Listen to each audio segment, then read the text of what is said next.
It's time for a reality check.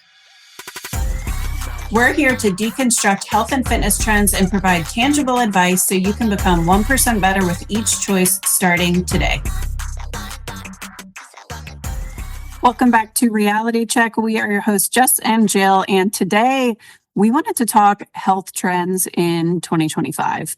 We know that this industry is evolving by the minute, truly, and I think that we're seeing some positive evolution, truly. I think we're seeing some not so good things that I would prefer not to happen, but that's okay. We'll push through and persevere like we always do. But there are some things that I feel like people are becoming so much more in tune with their bodies. And I do feel like there's been a shift towards actual health. I feel like we're still missing the mark a little bit, but that's obviously why there are professionals in the space to educate. But I feel like we've seen a rise in things like strength training, and obviously there's been a rise in weight loss medications and GLP-1s, which are definitely not going anywhere. And I think that it's important to understand these trends before we go into the year so that we aren't just chasing the next carrot that's being dangled, and that we are using discernment and that we are making choices that are optimal for ourselves and where we're at in our own journeys and just what fits your goals best, ultimately, I guess, is the moral of the story there. So we're going to break down a couple of things. But first, I really do think that we have gone beyond burning calories in terms of workouts, and that strength training is becoming more popular. However, I do feel like we're still missing the mark a little bit in that a lot of these boot camp style classes are still very prevalent. I've talked to many women already this year that are telling me about 75 hard and all of the workouts that they're doing. But I think there's more awareness around this topic and that we're going deeper than just toning or using dumbbells or whatever the case is. And we're really starting to understand to some degree progressive overload. However, I don't think that women are approaching it with the right headspace. I don't think women realize that the fastest way to lose fat, keep it off, have a healthier metabolism, just move your body better, general health and longevity, that muscle is the answer, and that strength training will give you that. So I don't know what your take is on that, Jess. I have a lot more to say about classes and other things that people pay for, but I feel like we're moving in the right direction. We're not there, but it's better. Yeah. And I feel like we have been for a while now. I think it's really more normal that you see women in the weight room squatting and deadlifting and being proud of being strong. I think there's been a shift in the industry. And again, we're in the fitness industry. So we're ahead of that curve, I think, too, compared to the general population. Like I've seen a lot of trainers posting things about training for health, training for strength, like muscle is the key to longevity and youth, and you guys are chasing the wrong things, right? We're seeing that in our space now, finally. But again, everything tends to lag. Like bodybuilding communities have been saying that for 20 years, right? So in the general population, I still think that there is somewhat of this like, well, I am doing some strength training classes because I'm doing, all of these modalities have a place, okay? But okay, I'm doing CrossFit 6 days a week, so I'm obviously lifting heavy. You're right, you are lifting heavy, but there's also this balance that needs to be had in terms of recovery, right? We use weights in my Orange Theory classes, so I am lifting, and it's like, okay, yeah, but it's a balance of training appropriately based on your goals that we're not quite seeing as frequently. I think there's still women put such a heavy emphasis on intensity, assuming if I work harder, I will see better results. And oftentimes what they need is to chill the heck out so that their bodies can be like, oh, we're safe. We're not in a high stress scenario all the time. Your hormones end up really working against you when you're just grinding without appropriate recovery. So yeah, I think it's like a pro and a con. I don't know. In our industry, I actually was just looking this up. Do you know Danny Montraga? Yeah, he's a lot of stuff. He's another coach. He's awesome. Follow him on Instagram.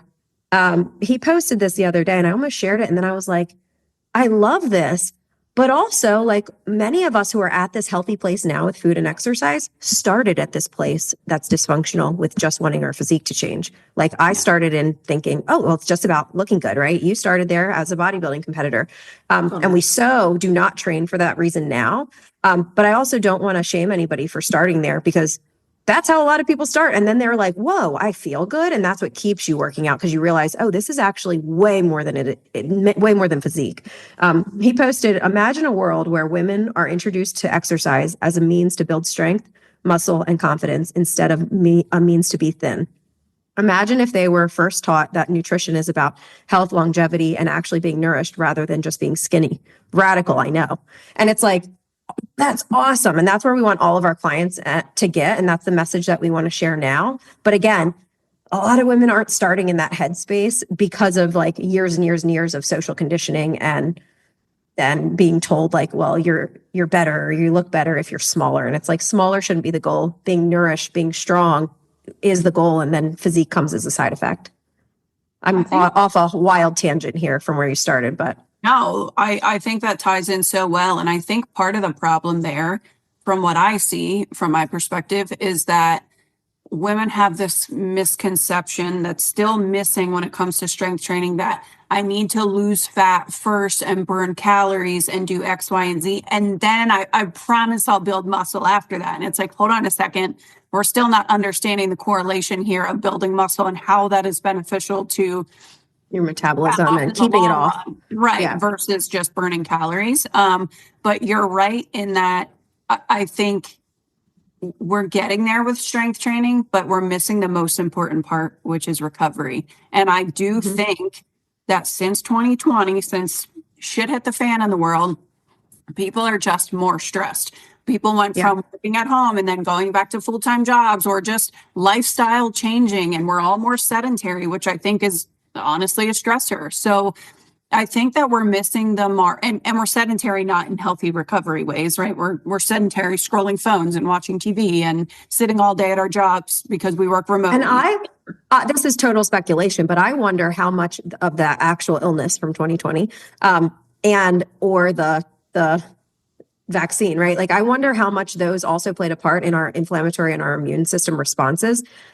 Whether you are vaccinated or not, all of us were exposed to this new thing. And we've seen in our clients across the board more issues trying to get pregnant, more hormonal concerns, more women in early like perimenopause.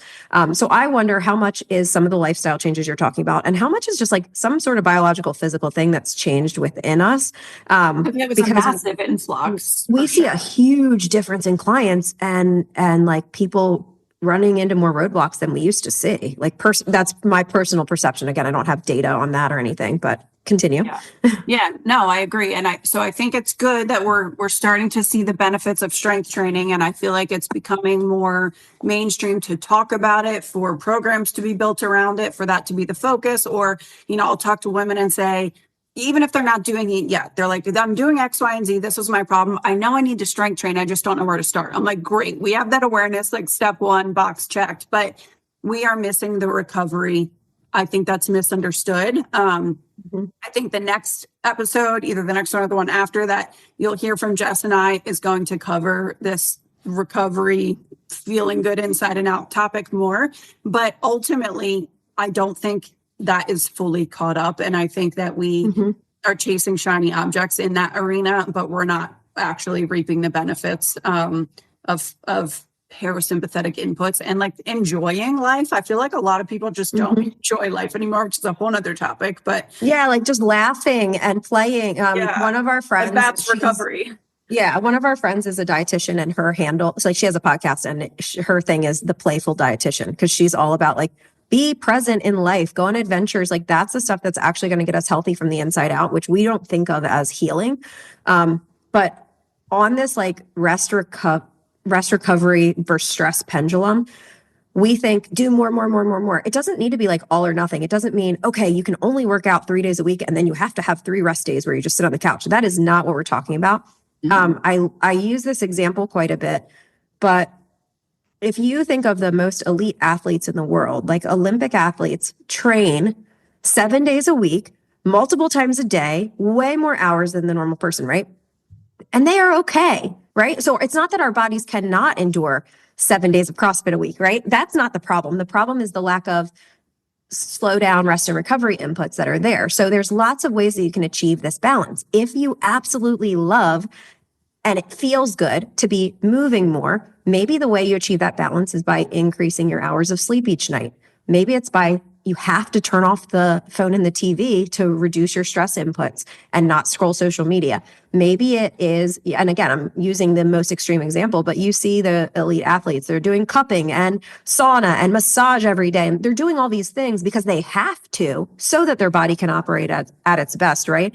Again, that's an extreme, but for our clients specifically, we try to find the balance that works best for them. It's very easy to dial back intensity to reduce your stressors.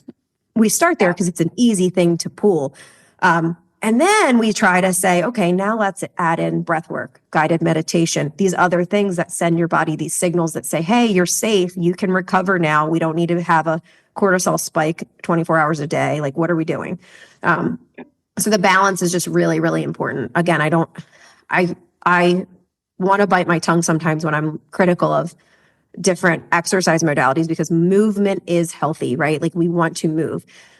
When we are critical, it's because women are saying, well, I'm not getting physical results. And it's like, okay, then you need to train differently if physique is your number one goal. If movement is your goal, awesome. But also find time to play and be present and go for a walk outside without feeling like you need to listen to a podcast or music. Like be just in life a little bit more, and it allows your brain to actually slow down and heal.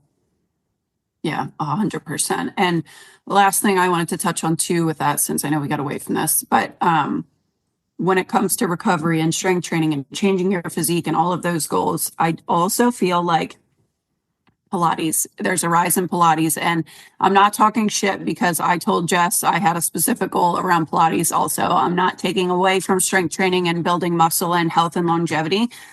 I think that people see these TikTok videos of women who are like, oh, I got this physique going to Pilates. And that's what's sparking this trend is from influencers posting these like tiny little physiques, and they forgot to share like their strength training journey or all of these other components that go into it. It's fragmented information. And I always talk about using discernment on social media. But I went to a Pilates class the other day, and actually I was just talking to a close friend, and she was like, oh, I went to Pilates and it felt so good. And it was like intense and it was just what I needed. And I hate when classes are boring. And I was like, whoa, hold on a second. You need it because of the slowdown. Actual that's Pilates. the value. Like if you went to my Pilates class yesterday, you would be like, you didn't do anything. But I did so much shoulder mobility. I did so much like support for my lower back that's been bothering me. It's very slow, controlled. And I actually told my husband, I was like, that felt like 50 minutes of meditation to me. Genuinely, that's what Pilates should feel like. And it's,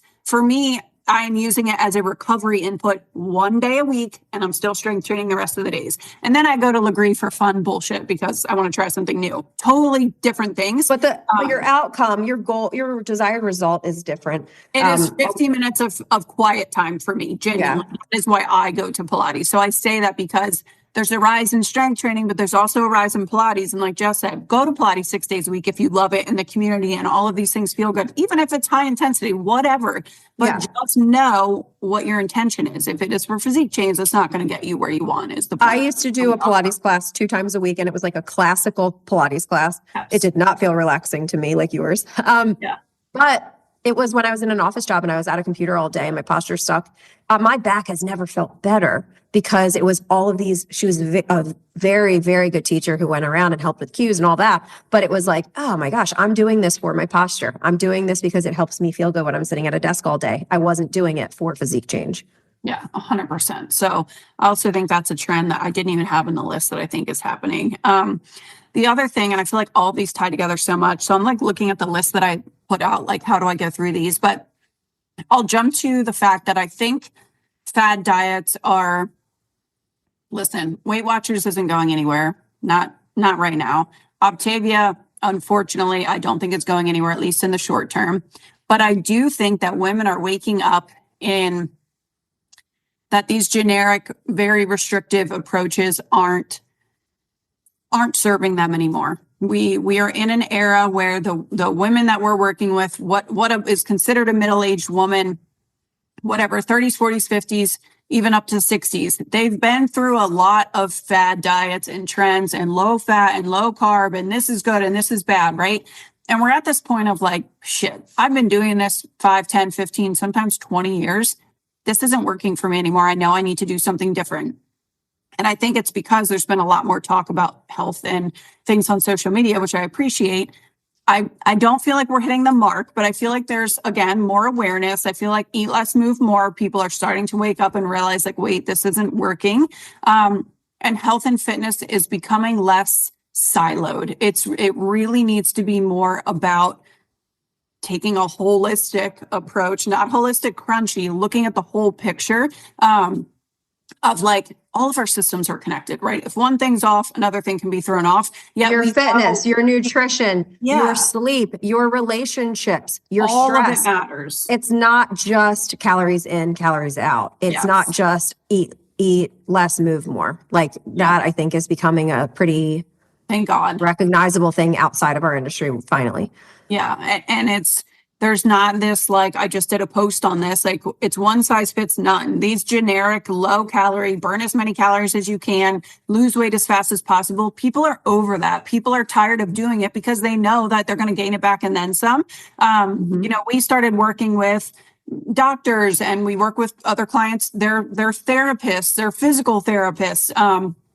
They're physician, they work with other functional coaches. Like, we are willing to do that because we genuinely think you cannot work on these things in isolation. If you have significant trauma, if you have a hard time setting boundaries at work and you're talking to somebody about it, whatever, that impacts your health, your nutrition, the way that you show up in your day, how you feel. And I think that we need to zoom out. And I think we're getting away from restrictive diets and like we talked about recovery. I think that ties in as well, that like we're not there yet in taking this truly, and most people don't care to, and that's fine. Unfortunately, I think a lot of people have to get to a place of total burnout or awful health things before they have their wake up call. And that sucks, but that's part of life and not everyone's going to be proactive. But I do think that we've made some progress in this area, which is good. That's one of the hardest things as a coach to see is when people are in the midst of the cycle and they're blinded by the short-term wins of like, no, this does work for me because I'm seeing weight loss. And I'm like, well, why are you asking me for advice then right now, right? It's because you keep gaining it back and you feel worse. And because your metabolism is getting slower every time you diet. And it's like, someday it will catch up to you, unfortunately, hormonally, if you continue to abuse your body without actual healthy inputs just for the sake of physique. Not one size fits all approaches are out. Macros coaches are out. Health coaches, holistic coaches are in. Okay, metabolism and hormone as the new macro, if it fits my macros. And again, I like cringe saying it because every woman and their mom says, oh, it's just my hormones, send me blood work. And it's like, okay, we can get you all the tests you want. But at the end of the day, your inputs are likely influencing your hormone wackiness, right? Like we just talked about with cortisol and stress hormones, and you just need to recover. So yes, a lot of people's hormones are out of whack because we're in this place where we're just staring at screens all day and not getting enough movement and overly stressed, artificially overly stressed because we're looking at social media. It's not even real stressors in our life. Oftentimes the solution comes in slowing down, adding strength training instead of high intensity, adding nutrient dense foods, not dieting, adding sleep and recovery modalities. So, really looking at the whole person, looking at metabolic adaptation, looking at getting your hormones to a happy place before ever thinking about dieting again is becoming more popular. But again, I want to say this to everybody because everybody hears this and goes, yep, it's me. My hormones suck. And it's like, great, but the solution is still not a quick fix. So usually when people come to us and say, okay, I want to get testing, send me all your functional testing. Our recommendation is, why don't you just do what we would do with our normal clients for 6 months and see what happens? Because 99% of the time, even 2, please. those symptoms usually clear themselves up and people are like, this is crazy. I don't have symptoms of perimenopause anymore at 30 years old. And I don't have, and it's wild how often people's hormones just fix themselves, right? Because of all these inputs. And then we say, okay, I guess we don't need that functional testing anymore, right? Whereas if it's still really an issue, once you're actually nourishing your body and doing these healthy inputs, then let's go ahead and see if there's a deeper root cause that we need to address more specifically. But at the end of the day, we're not throwing specific protocols at you until you have the basics down as a part of your daily life for a couple months. Yeah. And, you know, I feel like this topic is really tough because I feel like oftentimes when we talk about this privately and when we talk about this like this publicly and on social media, it sounds like we're talking out of both sides of our mouth a little bit, because I do market a lot about hormones. And like Jess said, we're not saying that you don't have a hormonal issue or that your cortisol isn't high or that you don't have Hashimoto's. I understand that you do, but people are coming to me and saying, X, Y, and Z is my problem, and my doctor won't listen to me, which was also my personal experience, and I relate more than you know.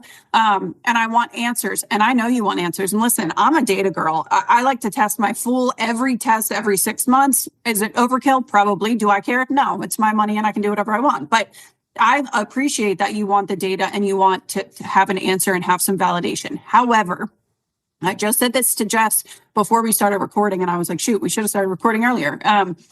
I'm happy as a provider to order all of these tests for you, but I want you to go into that knowing when you spend that money and you get your answer, whether it's validation or not, what's next?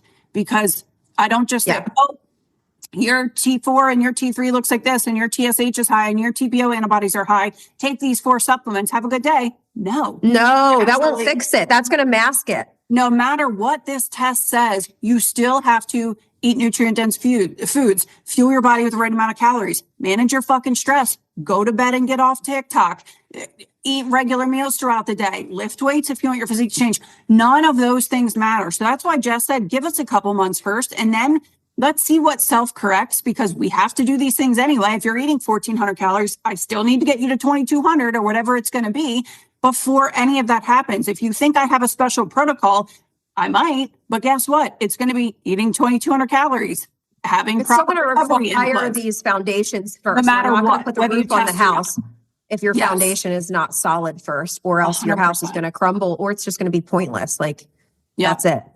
So, and we're very clear with, I'm always like, Jill knows this when she hired me. I always have this like internal angst when we post stuff that is markety gimmicky, right? Because I'm like, well, but that's not how we would say it to our current clients. But that's what women want on the internet. Jill is great at having a marketing machine to speak to our population. As soon as you talk to us about our service, we are having all these very clear expectations with our people that like, okay, our program is the basics. You're going to get really good at the basics, and it's going to be super boring. And you're going to be like, this isn't flashy. It doesn't feel hard enough. But do you want to change your life and your health forever? Do you actually want to improve your metabolism? Or do you want somebody who's going to give you some quick fix and say these supplements are going to work in 2 months? Because if that's what you want, we aren't the people. She's reeling you in so that we can coach you really freaking well. Well, and it's ironic that you say that too, because I can't tell you how many women I have come to me now that are like, I'm scared to invest again because I spent thousands of dollars with a functional practitioner and all I did was take a bunch of supplements. And I'm like, right. So they're missing the mark. Coming to me saying, I need more supplements, I need more labs. Like, it wasn't that they gave you the wrong protocol, but they didn't give you the foundation to build on. And that's what I think a lot of times is missing. And that's why I said health and fitness cannot be siloed anymore. We can't throw supplements at this. We can't throw GLP-1 at this and call it a day.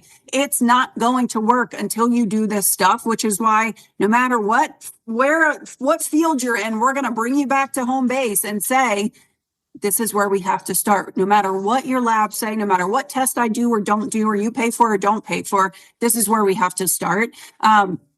So I do think that hormones on the internet right now are a buzzword. Metabolism is a buzzword. However, you're not wrong. It is like crazy and all over the place right now. And your hormones are in a bad place potentially. And PCOS and Hashimoto's, in early menopause, like Jess said, I'm hearing it more and more and more.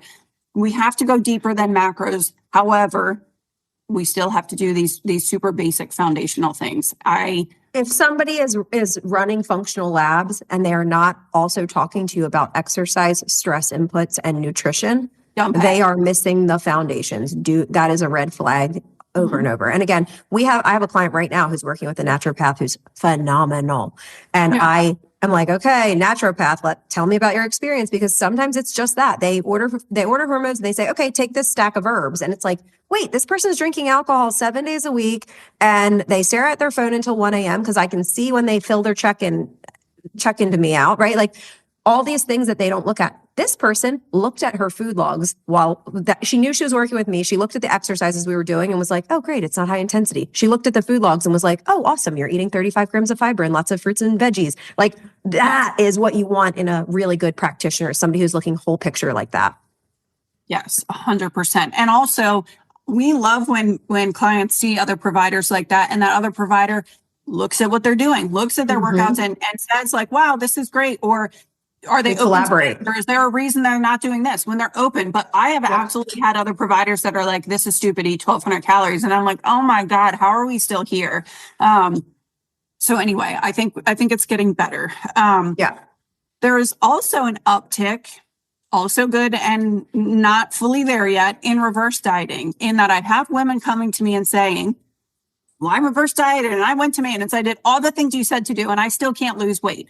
I had this conversation this morning and she said, I was at 1,500 calories. I was meticulous. I hit 10,000 lifted 1,500 she was saying was her maintenance, guys. She was saying that was her deficit. She was saying that. Sorry. She was saying 1,750 was her maintenance. And she was like, so I got 250 calories a day and it's this many calories a week and I'm not losing. And I'm like, okay, so like we're talking about it and we're understanding we can't over restrict and the impact it has, but we are just like we're not getting. People are doing it wrong. So they don't know what, whoever is guiding these people, some of them don't know what to look for. So they are hesitant to increase more, even if with the right nutrients and with strength training, in which case, if you're doing it right, you shouldn't be gaining excess body fat. You should be putting on muscle. So a lot of times people aren't taking them high enough in calories, or they're just getting there and then being like, okay, now let's go ahead and diet again. And it's like, whoa, this person has been dieting for 15 years. What do you mean we're just going to get to 2,100 and then diet again? Like they need to learn how to maintain and actually build healthy habits and actually nourish their body at high calories now for 3, 6, 12 months. Then their body's going to respond really well if you try to cut calories again. So it's a lack of understanding. In those cases, I've also heard a lot of coaches say like, well, the person's TDEE was blank. And I'm like, so you're using a calculator. You're using an activity calculator on the internet to spit out what you think their total daily caloric expenditure is without looking at the person. Like my TDEE is freaking high because I strength train all the time. So I can crush food at a very high amount. You need to look at that individual's adaptations, not at some number that the internet spits out for you. I'm only 5 feet tall. If I use one of those calculators, it is always going to say that my TDEE or my recommended calories are like 1,500. I can easy eat 2,400 to 2,600 calories a day without fail and not gain anything. Oh my God, I'm so glad you just said that. Praise the Lord. Yes, I mean, I even had a woman recently say that reverse dieting didn't work for her. And I was like, okay, give me a breakdown. So she was working with a coach and she went from like, I don't know, like 1,300 to like 1,900 or 2,000 calories in 6 weeks. And she's like, I gained 15 pounds of fat and now I'm stuck. And I'm like, well, so you're not saying even though you were gaining and like what?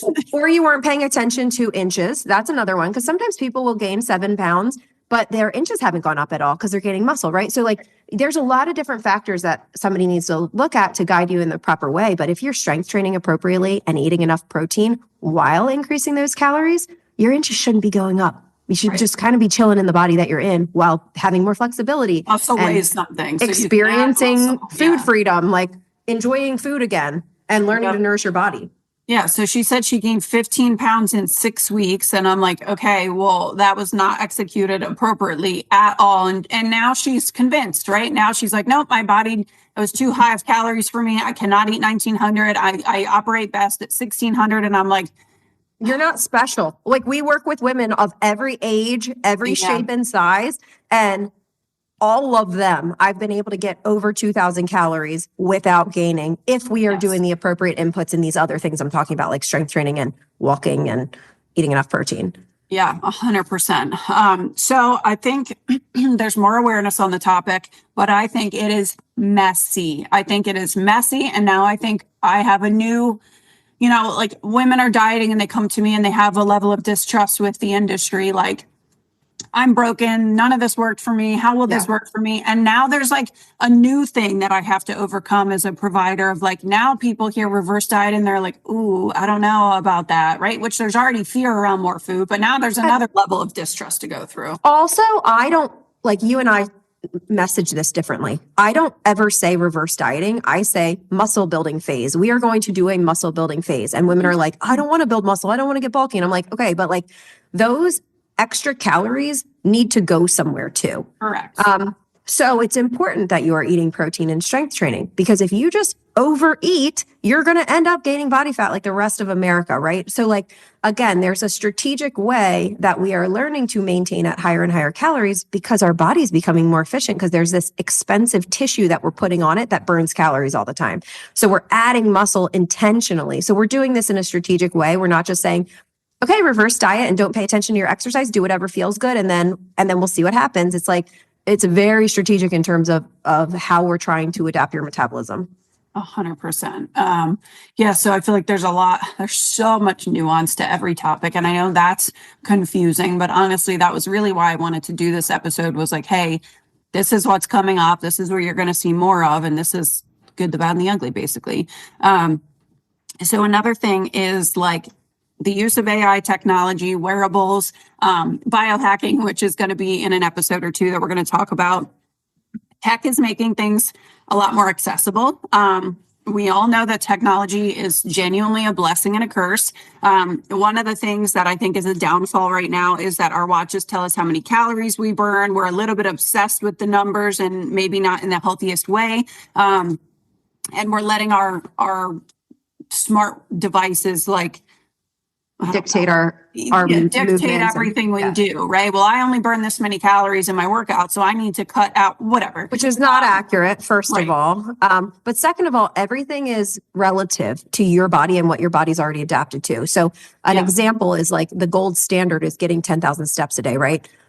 If you're currently getting 2,000 steps a day, what if you just aim for 5,000 steps a day? You will see health improvements. And then once that's your norm, maybe aim for 6,000 a day and then build yourself up. Because if you aim for 10,000 steps a day, because that's what the Apple Watch says you should do, and then you burn out every 3 weeks and then do nothing, you're not going to get anywhere, right? Like, so I think also knowing what is relative, you should use your own personal baseline data as your competitive marker week over week and increase by 1%.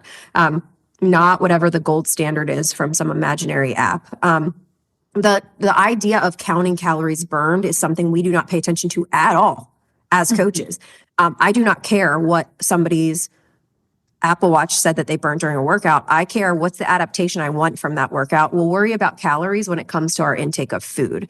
Our expenditure, I don't care about how many calories you expend during a workout, because my goal is to get your body, your base metabolic rate, burning more calories all the time in the 23 hours a day that you're not working out. That's the big chunk that I'm more concerned about than that little bit of an hour that you worked out. Mm-hmm. No, I totally agree. Now, okay, let's talk positive. Some of these devices are super cool. So both of us are wearing Oura rings right now. Love it. I like it because it allows me to compete with myself in an area that I struggle with, which is recovery and sleep and slowing down, stress management. There's also like Whoops. There's all sorts of devices now for this. Again, we're going to go over some of this in our biohacking episode. But focusing on stuff like that is wonderful, right? Using wearables or AI to say, hey, maybe you forgot to slow down. Hey, your heart rate's getting a little elevated.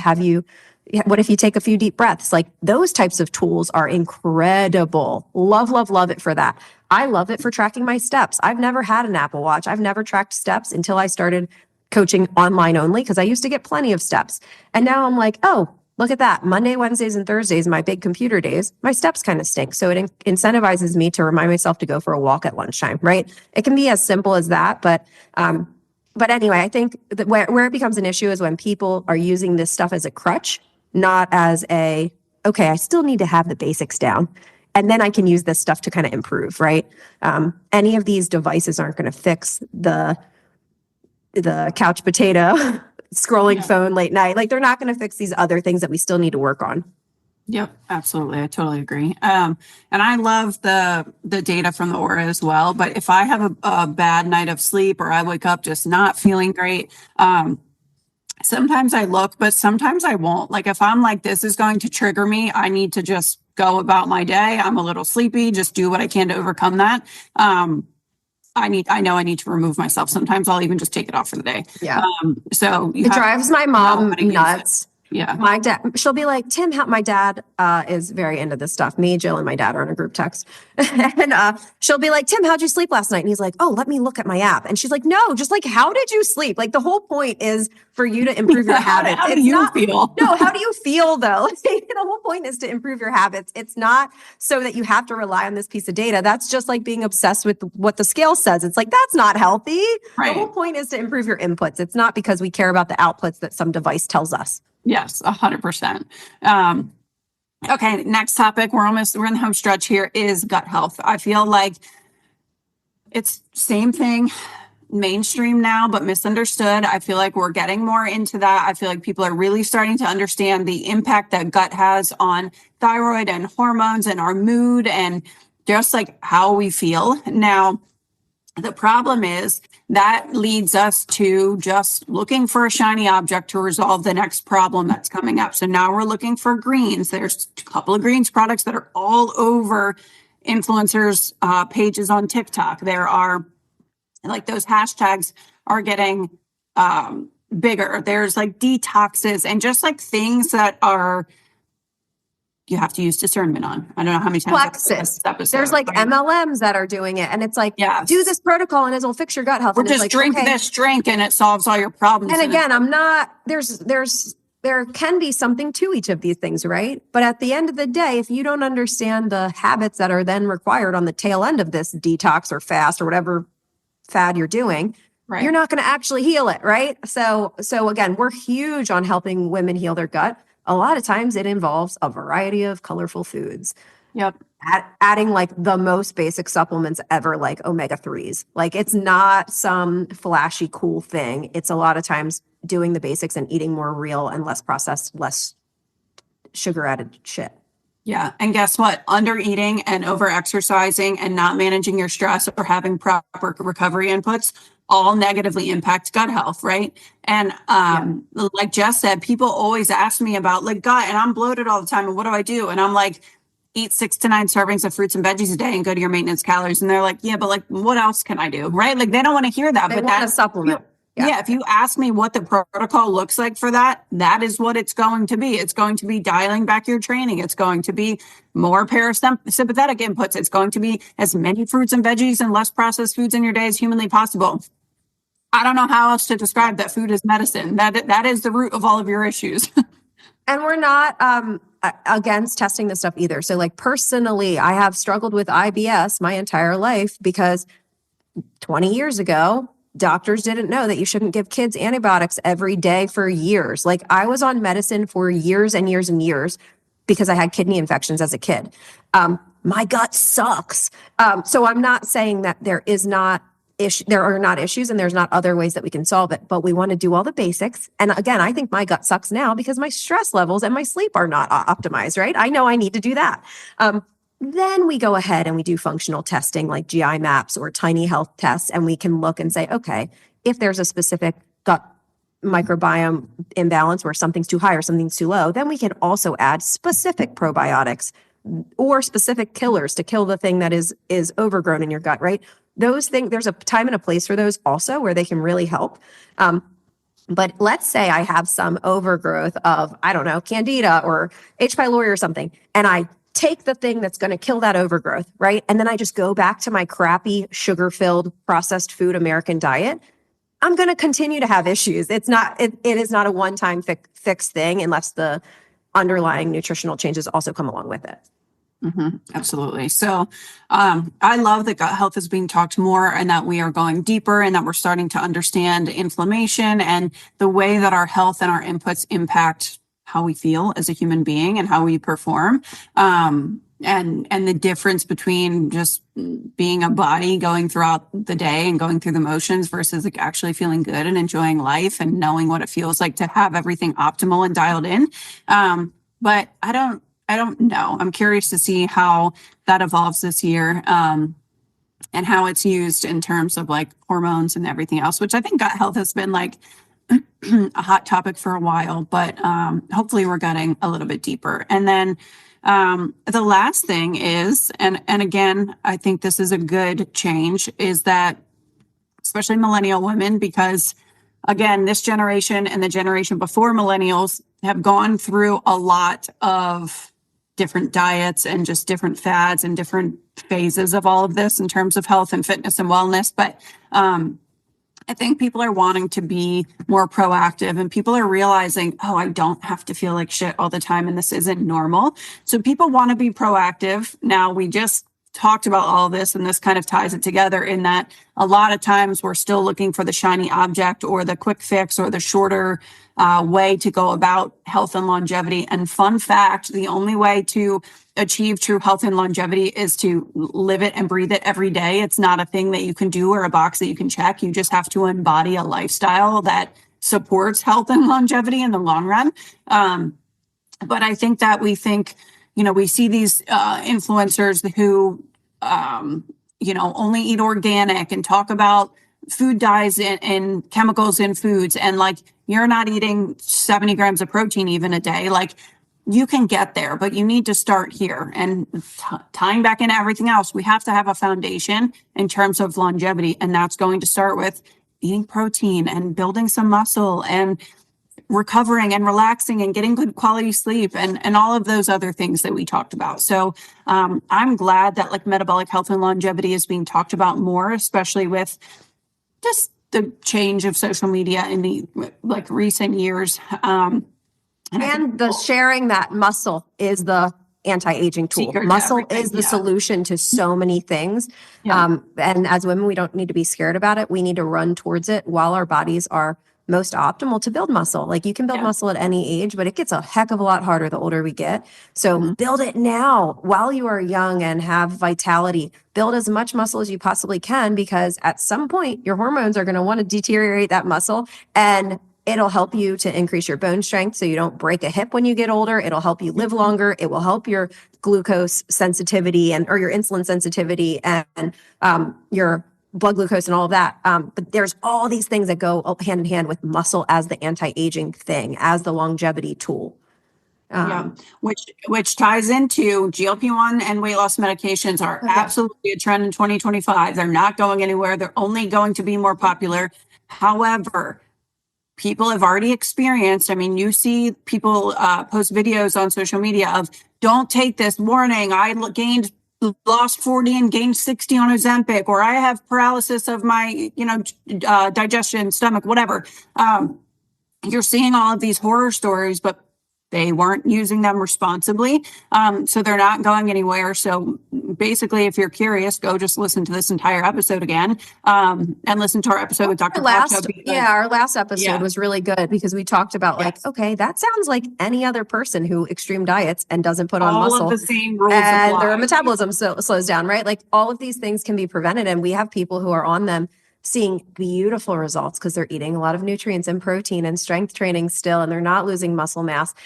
So functional medicine, peptides, HRT, all of these things, using them in appropriate context with healthy habits can be the coolest what's in for 2025 and beyond, because we can use technology, we can use science, and we can use these things for optimal outcomes versus us being pitted against each other I'm raising my hand, guys. I know you guys have heard me talk bad about this stuff in the past, and I've changed my opinion on it because I think it's a really cool tool that we have access to. I'm not just talking about GLP-1s, but like, my husband literally healed his rotator cuff injury that he's had for years using BPC 157, which is a peptide therapy that helps soft tissue repair, right? Like, and along with physical therapy, and he's doing the things too. It's not just taking this peptide, but it can be really cool if you use these tools appropriately. So again, zooming out, everybody is an individual. We're not doing a one size fits all approach. We're not doing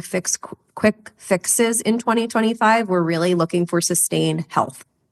Yes, love it. That is it. That is the moral of the story. No more extremes, no more restriction.